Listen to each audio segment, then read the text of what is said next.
తీసుకోండి. ఇప్పుడు అన్నీ ఎందుకు? పాలొద్దేమొద్దు, నడివిక నుంచి. అందరూ ఉన్నారండి ఇంట్లోనే, మన మాటలు బయటకు వినిపిస్తాయి. మీరు అలా కోపంగా మాట్లాడకండి. అందరూ వింటే ఏమనుకుంటారు? నేను సైలెంట్గా పడుకుంటాను, మీరు కూడా పడుకోండి. మిమ్మల్ని నేను ఏమీ అనను. ఓహో, ఈ నాటకం కొత్త నాటకమా మళ్ళీ? నాటకం ఏంటండి? అంత అమాయకంగా నటించకమ్మా, ఇంకా చాలు. ఇప్పుడు నేనేమన్నానండి? సర్లే, పాలక్కడ పెట్టి పడుకో సైలెంట్గా. ఇంకా నీతో నేను అరవడం ఎందుకు? మీ అందరు కలిసి నా జీవితంతో ఆడుకుంటున్నారే.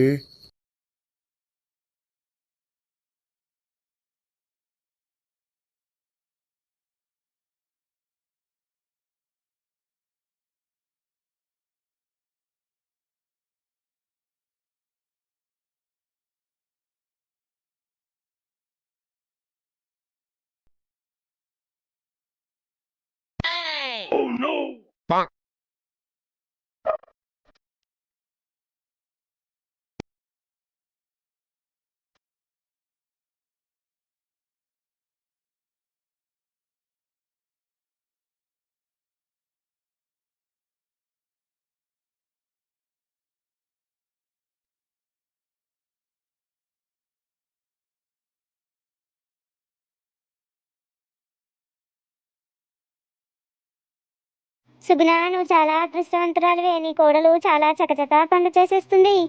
అవునా అత్తయ్య? పొద్దున్నే లేచింది, లేస్తకే ఇంట్లో పనులన్నీ చకచకా చేసింది. తులసి కోటకు పూజ చేసింది, ఇంట్లో కూడా పూజ చేస్తుంది తెలుసా? అచ్చం నాలాగే అన్నమాట. నువ్వు చేస్తావులే, పనులు రాకపోతే లేకపోయేదానవు చెప్తుంది. ఇంకా ఏదో అంటున్నారు అత్తయ్య. అవును కోడలా, అవును, నువ్వు కూడా బాగానే చేసావులే. ఇక్కడ ఉంటే దీన్ని మెచ్చుకోలేక చావాలి. వెళ్ళిపోతాను ఇక్కడ నుంచి. మా అత్తయ్యకు ఎంత చేసినా చేయని కిందికి.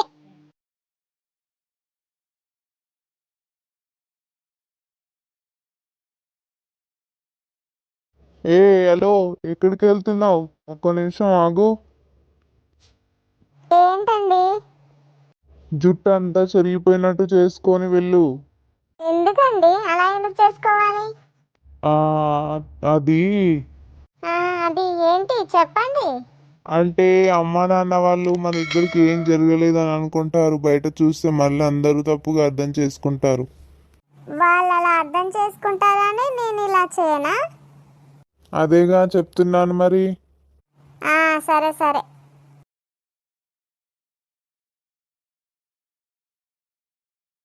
ఏంటో నాకు ఈ పరిస్థితి. ఎన్ని రోజులు ఇలా నాటకం ఆడాలి?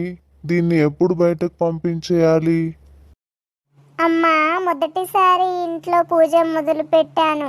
నన్ను, నా కుటుంబాన్ని, నా భర్తను, అత్తమామయ్యని చల్లగా చూడు తల్లి.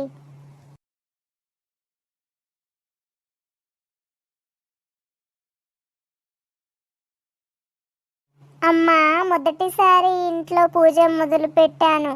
నన్ను, నా కుటుంబాన్ని, నా భర్తను, అత్తమామయ్యని చల్లగా చూడు తల్లి.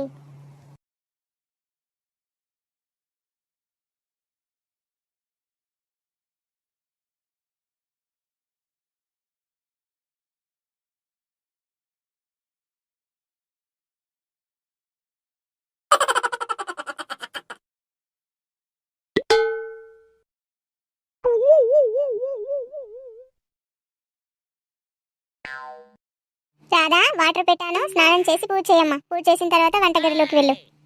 సరే అత్తయ్య గారు. ఏదో తేడా కొడుతుందేంటి? అత్తయ్య, కొడుకు కోడలు అన్యోన్యంగానే ఉన్నారంటావా? నాకెందుకో డౌట్ వస్తుంది. ఏమో సుగుణ, నాకు అర్థం కావట్లేదు. అప్పుడేం తెలుస్తుంది? ఒక వారం రోజులన్నా కావాలి కదా. అవునత్తయ్య, నాకెందుకో డౌట్ వస్తుంది. వాడు ఇంటికి త్వరగా రావట్లేదు, ఈమె తినేసి పడుకుంటుంది, మొగుడు కోసం ఎదురు చూడట్లేదు. కొత్తగా పెళ్ళైన దంపతుల్లాగా ఉన్నారా వీళ్ళేమైనా? మీ మామయ్య ఒక్క క్షణం కూడా నన్ను వదలలేదు, కొంగు పట్టుకొనే తిరిగాడు. మీ ఆయన పుట్టేదాకా కూడా, పుట్టినాక కూడా, 20 సంవత్సరాలు అయ్యాక కూడా. ఏం చెప్తాం ఇప్పుడు పిల్లలకి? ఏం చెప్పగలం మనము? ఏం చెప్పినా తప్పర్థం వస్తుంది కదా అత్తయ్య. వాళ్ళకి తెలియాలి మరి. కొన్ని రోజులు మనం కూడా ఒకే పట్టాలి ఏం జరుగుద్దో. నా మనమడు పెళ్లికి ముందు ఎవరో అమ్మాయిని ప్రేమించాడనేమో డౌట్ నాకు. 2-3 దోస్తాన్లలో కూడా అనుకోవడం విన్నాను నేను. మరి అదేమైనా మనసులో పెట్టుకొని దీంతో మంచిగా ఉండట్లేదా ఏం మరి?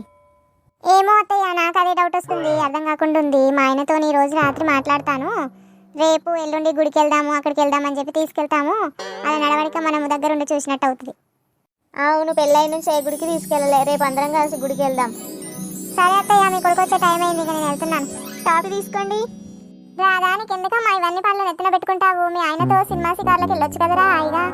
ఇంకా చాలా టైం ఉంది అత్తయ్య, ముందు ముందు వెళ్ళొచ్చులే. రాదా చాలా పని చేస్తుంది, నాకైతే చాలా సంతోషంగా ఉంది. ముందు ముందు కూడా ఇలాగే ఉంటే బాగుండేది. ఏమో ఇప్పుడు పిల్లలకి ఏం చెప్తాము, మనం ఏం చెప్పేటట్టు లేము.